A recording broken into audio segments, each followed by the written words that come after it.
Hai Gorgeous, welcome to my place. Terima kasih sudah mengklik video ini. Nggak pakai lama, watch.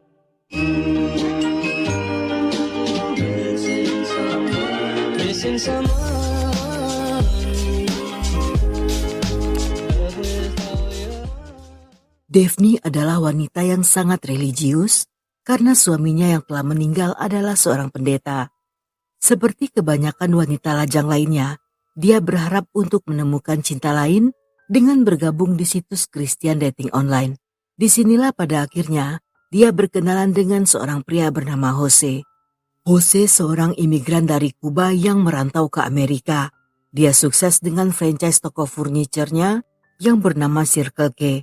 Dia disebut-sebut sebagai CEO jutawan serta raja furniture, dan hampir semua orang yang tinggal di Jacksonville mengenalnya karena dia sering tampil di iklan tokonya yang ditayangkan di TV. Hal ini membuatnya menjadi selebriti lokal, karena selain kaya, dia juga berjiwa sosial serta sering berkontribusi dalam banyak kegiatan yang salah satunya adalah kegiatan amal.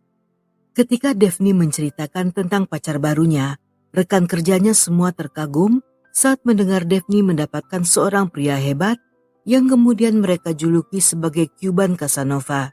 Sejak berpacaran, Daphne yang berasal dari Texas saat itu memutuskan agar pindah ke Jacksonville agar bisa berdekatan dengan sang Romeo. Dan 4 bulan sesudahnya, di sebuah restoran mewah, Jose berlutut melamarnya sambil menyelipkan sebuah cincin besar yang bermata diamond 5 karat.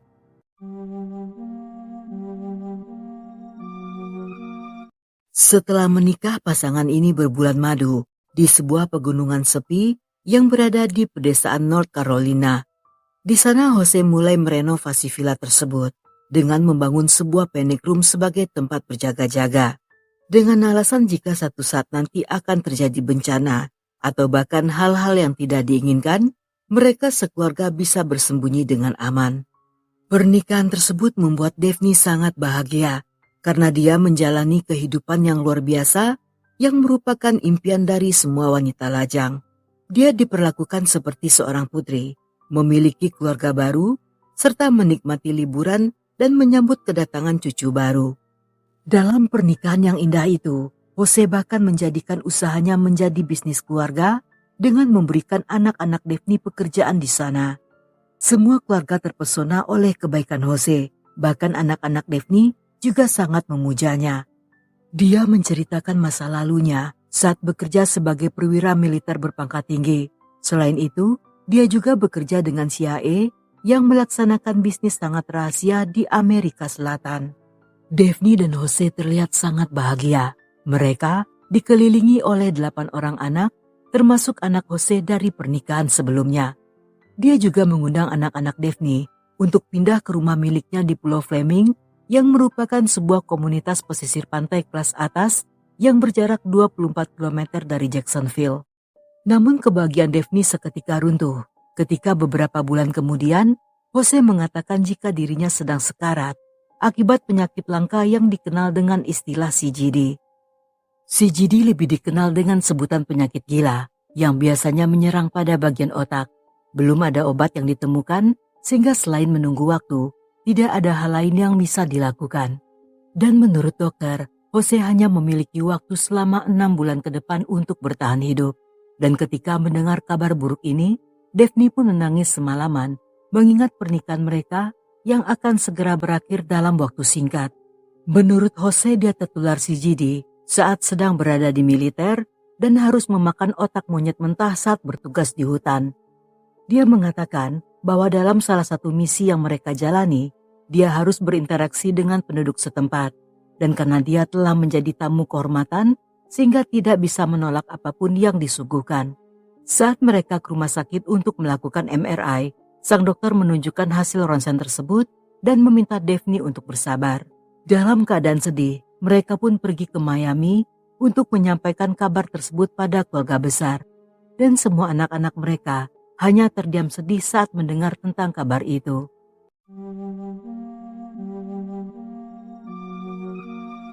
Namun tidak lama setelah mereka pulang ke rumah, Jose membuat sebuah pengakuan lain yang mengejutkan Daphne.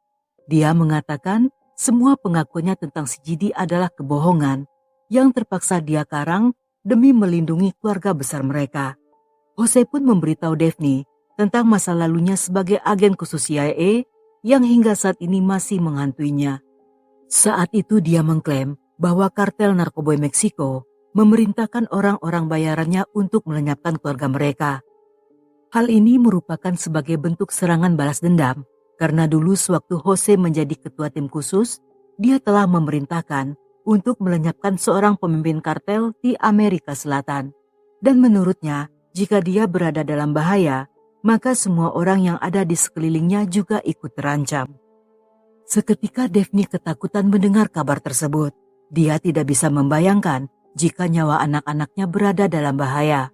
Walaupun dia mencintai Jose, tetapi dia juga sangat mencintai anak-anaknya. Sehingga saat itu, dia pun menjadi dilema tentang apa yang harus dilakukan agar anak-anaknya aman. Untuk keluar dari masalah tersebut, Jose pun memutuskan akan memalsukan kematiannya dan berpura-pura meninggal agar keluarga mereka lepas dari incaran kartel. Karena tidak punya pilihan lain, pada akhirnya Daphne setuju dengan ide tersebut. Sebagai langkah awal, Jose membuat semua surat untuk anggota keluarganya yang nantinya akan dibagikan Daphne tepat setelah kepergian Jose. Di dalam surat itu, dia mengatakan akan pergi ke Venezuela untuk melakukan eksperimen pengobatan karena dia tidak ingin meninggal di hadapan keluarganya. Dan setelahnya, pria itu pun terbang ke Venezuela.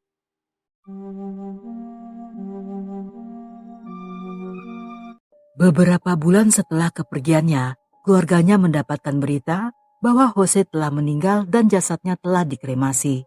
Daphne pun terbang ke sana untuk menjemput abunya dengan membawa uang sebanyak 325 juta, yang menurut Daphne digunakan untuk membayar sertifikat kematian, sertifikat kremasi, dan sertifikat resmi yang dikeluarkan dari kedutaan Amerika di negara itu.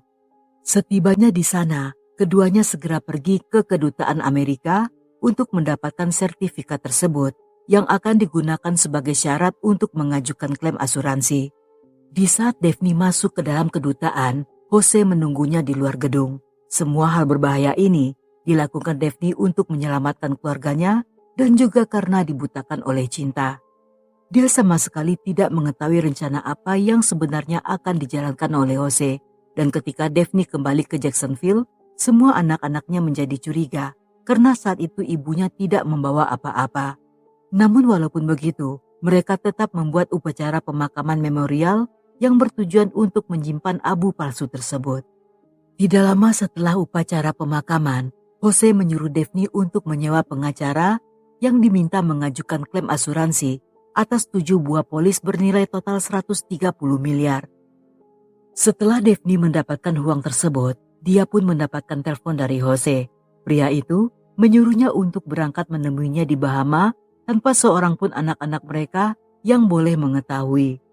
Selain itu dia juga mengatakan bahwa dia sangat merindukan Daphne, serta meminta wanita itu untuk menghabiskan waktu bersama-sama selama seminggu. Dengan membawa tas penuh berisi uang, Daphne pun berangkat menggunakan kapal pesiar mewah ke Bahama. Dia masih tidak menyadari bahwa semua ucapan rindu dan cinta itu hanyalah alasan Jose agar Daphne datang dengan membawa uang secara dicicil. Sehingga dalam waktu 2 kali seminggu, Daphne pun selalu datang ke sana dengan membawa tas yang penuh berisi uang.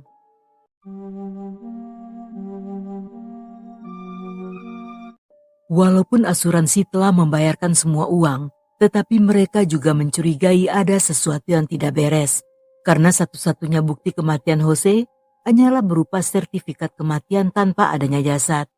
Mereka bahkan juga meragukan jika abu kremasi tersebut bukanlah milik pria itu. Dan selain itu, Venezuela adalah negara yang pada dasarnya sedang berada dalam perang saudara, bukanlah merupakan tempat yang tepat jika benar Jose ingin mendapatkan pengobatan medis. Berdasarkan hal ini, seorang penyidik asuransi bernama Richard memutuskan untuk datang ke tempat Jose tinggal selama berada di Venezuela. Tempat tersebut berada di sebuah kota kecil terpencil yang berjarak 2 jam dari Caracas.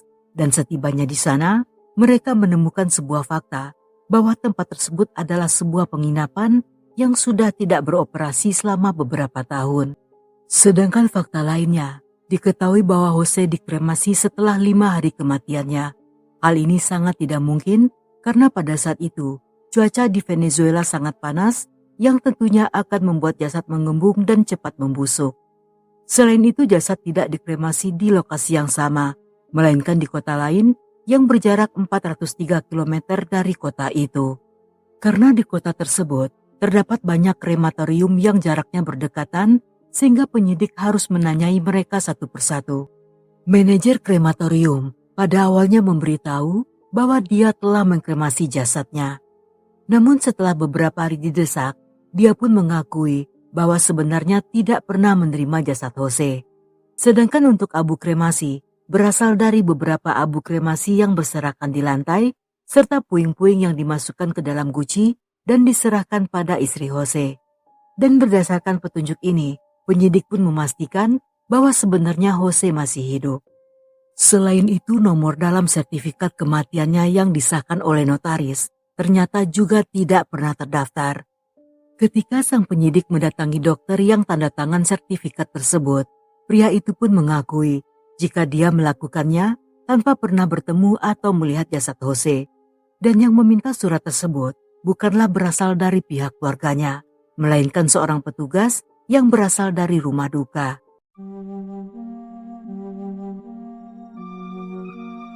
Sedangkan Daphne sendiri, sejak kembali dari Venezuela hidupnya mulai merasa tidak tenang. Dia selalu ketakutan serta paranoid terhadap kartel yang diceritakan Jose. Setiap kali keluar rumah, dia selalu memeriksa kondisi di sekelilingnya dan merasa takut jika ada yang mengikutinya. Sementara penyidik memeriksa kasus tersebut, pengacara kedua belah pihak di antara Daphne dan asuransi saat itu bertarung di pengadilan tentang uang yang telah diterima wanita itu. Saat itu mereka mengklaim bahwa tidak perlu membayar asuransi tersebut karena Jose sendiri ternyata masih hidup. Hingga akhirnya pihak asuransi dengan semua bukti yang mereka dapatkan pada akhirnya berhasil memenangkan kasus tersebut. Hanya saja yang menjadi permasalahan, mereka tidak berhasil menemukan di mana keberadaan Jose yang ternyata telah kembali ke Amerika. Jose yang licin berhasil diketahui di mana keberadaannya ketika saat itu dia membayar 80 juta untuk naik perahu dari Nassau ke Fort Lauderdale yang berjarak 96 km. Setelahnya dengan menggunakan mobil sewaan, dia berangkat ke Jacksonville yang kemudian menginap di hotel bandara dan keesokan paginya Daphne datang menjemputnya. Setelahnya mereka pergi ke villa bulan madu mereka yang berada di daerah Neslet, tempat yang tidak diketahui oleh keluarga mereka. Namun saat anak-anak Daphne datang mengunjungi sang ibu di hari Natal, mereka pun akan kembali ke rumah wanita itu. Namun untuk sementara waktu, Jose akan tinggal di hotel agar anak-anak Daphne tidak mengetahui bahwa dia masih hidup. Saat tinggal di villa, Jose akan tidur di dalam panic room. Panic room tersebut didesain dengan pintu baja setebal 50 cm yang dirancang untuk menahan serangan nuklir. Dalam masa-masa ini, Jose mulai membuat identitas baru. Dia pun membuat SIM dengan menggunakan kartu identitas curian. Namun kali ini dia membuat kesalahan besar saat sedang membuat paspor Amerika dengan menggunakan nama Ernest Willis. Ernest adalah seorang pria Afrika Amerika yang berprofesi sebagai pegawai kantor pos, sedangkan Jose adalah seorang pria berkulit putih. Selain itu dia juga mencantumkan alamat villa serta alamat rumah Daphne sebagai emergency kontak.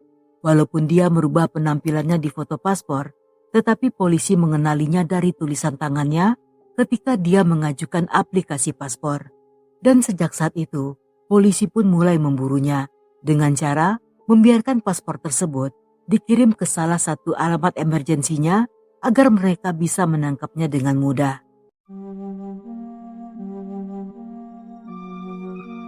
Dan setelah melakukan pengintaian rahasia selama 1,5 tahun, saat itu FBI berhasil menangkap Jose yang sedang menjemput mobilnya yang selesai diperbaiki di bengkel. Keduanya segera dibawa ke kantor polisi dan diinterogasi secara terpisah. Daphne yang ketakutan dan ingin melindungi Jose serta keluarganya mengakui Jose sebagai temannya yang bernama Ernest. Walaupun dia didesak, tetapi dia tidak mengetahui bahwa pria itu adalah Jose. Ketika polisi memeriksa rekening bank Jose, dari 130 miliar di sana hanya tertinggal sebanyak 617 juta. Walaupun Jose telah berada di penjara, namun dia masih bisa mempengaruhi Daphne dengan mengatakan bahwa semua tuduhan adalah kesalahan dan CIA akan datang untuk membereskan semuanya. Yang karena hal inilah, walaupun Daphne selama berbulan-bulan telah berada di penjara, tetapi saat itu masih mempercayai pria itu. Namun ketika satu waktu kesadarannya telah kembali, anak-anaknya segera menyewa seorang pengacara untuk membantu membela ibunya. Yang di saat itulah Daphne mengakui jika Ernest sebenarnya adalah Jose. Saat di persidangan, mereka berdua mengaku bersalah atas penipuan asuransi. Jose divonis 14 tahun penjara dan Daphne selama 5 tahun atas konspirasi telah membantu Jose. Namun Daphne cukup beruntung karena saat itu dia hanya menjalani selama 1,5 tahun di penjara, sedangkan sisa hukuman dia jalani sebagai tahanan rumah dengan memakai gelang kaki elektronik agar keberadaannya bisa diketahui. Dia hanya bisa pergi keluar untuk melakukan ibadah ke gereja atau mencari pekerjaan karena dia harus mengganti semua uang asuransi yang ternyata telah dihabiskan oleh Jose. Menurut keluarganya, hal ini sangat tidak adil karena uang tersebut dihabiskan oleh Jose sehingga seharusnya pria itulah yang menggantinya. Dan sebelum Daphne menikahi Jose, dia sudah memiliki hartanya sendiri termasuk rumah, mobil serta tanah yang kemudian dijual untuk mencicil uang asuransi tersebut. Sehingga di hari tuanya, Daphne tidak memiliki apa-apa lagi. Daphne pun kemudian mengajukan perceraian dan menolak semua surat-surat yang dikirim Jose dari penjara. Bahkan anak Daphne tidak bisa menyalahkan ibunya yang sangat naif, sehingga dengan mudahnya gampang ditipu oleh Jose. Dia juga mengatakan bahwa Jose adalah seorang penipu ulung yang sangat halus bisa menipu siapapun. Dan kisah dongeng indah ini harus berakhir karena sang pangeran ternyata hanyalah delusi sesaat.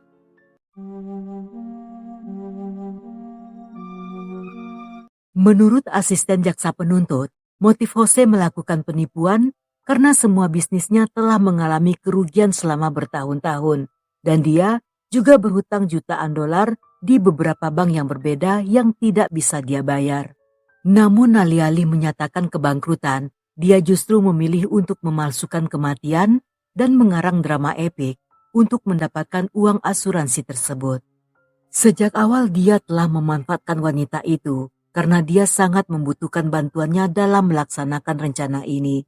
Dan dia menipu Daphne karena seandainya jika Daphne tahu yang sebenarnya, tentunya wanita itu tidak akan mau membantu.